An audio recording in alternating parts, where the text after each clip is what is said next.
Bonsoir Isabelle Huppert, merci d'être sur ce plateau. On va parler évidemment de Stéphane Audran avec vous, puisque vous avez joué avec Stéphane Audran, Coup de torchon en 1981, Violette Nozière un petit peu avant, en 1978. Qu'est-ce que vous retenez d'elle? Qu'est-ce que vous avez appris d'elle?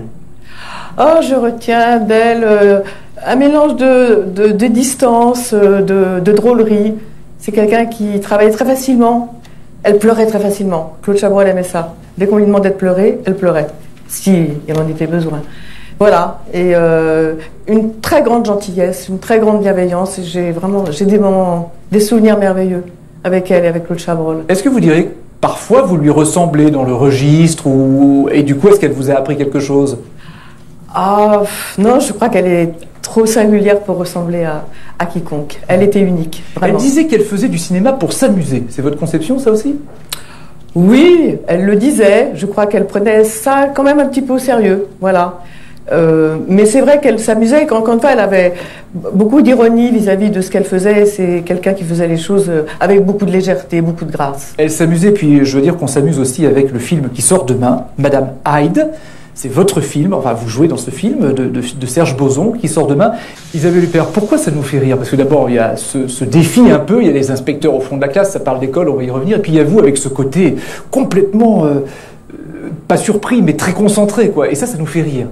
Ça vous fait rire, oui, mais tant mieux, tant mieux. C'est quoi? C'est ça qu'on appelle une cage de Faraday? De Faraday. Voilà. Vous sauriez nous l'expliquer en quelques secondes? Non, j'ai pensé que c'était un oiseau dans un premier temps, un Faraday. C'est un système qui permet d'être à l'abri de tous les chocs électriques. Voilà. Mais vous auriez imaginé, puisque ça raconte ça, cette histoire, être prof un jour, vous? Jamais. Non. C'est un sacerdoce, être professeur. C'est avoir le don d'expliquer, c'est donner le goût du savoir, de la connaissance, avec la profonde conviction qu'on peut aller au bout de soi-même en sachant, en connaissant.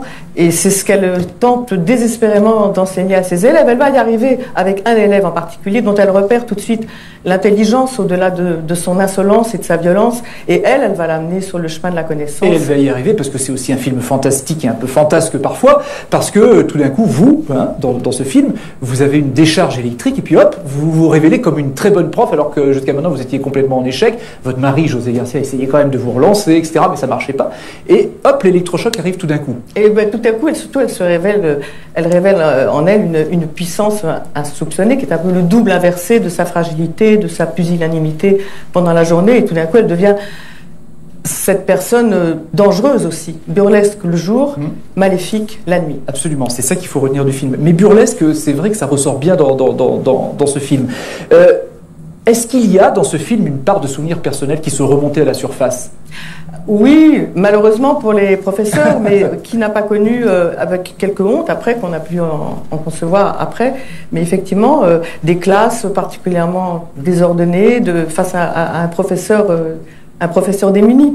Bien sûr. Mais pourquoi, quand on vous a proposé ce rôle, vous avez dit oui? Parce que c'est pas dans un premier temps, quand on dit oh là, c'est un film sur l'école, ça va pas être rigolo. En fait, voilà, Serge Boson en fait quelque chose d'original. Pourquoi vous avez accepté ce rôle? J'ai dit ouais, Serge Boson avant tout, qui est un grand metteur en scène et qui sait manier avec un talent incroyable, la fantaisie, le burlesque, le fantastique et l'émotion, parce que c'est quand même un film, c'est à la fois une comédie et c'est aussi très très émouvant dans la manière dont Madame Hyde, au fond, après cette violence en elle qui est repérée, va aussi vers sa perte. Il faut que tous les profs aillent le voir.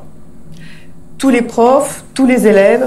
Et tout le monde. Tout le monde. Eh bien, voilà. C'est à partir de demain. Merci Isabelle Huppert d'être passée sur notre plateau pour parler de Madame Hyde qui sort demain, en effet, au cinéma. Et puis un mot de football. Il paraît que vous vous intéressez au football aussi. C'est vrai?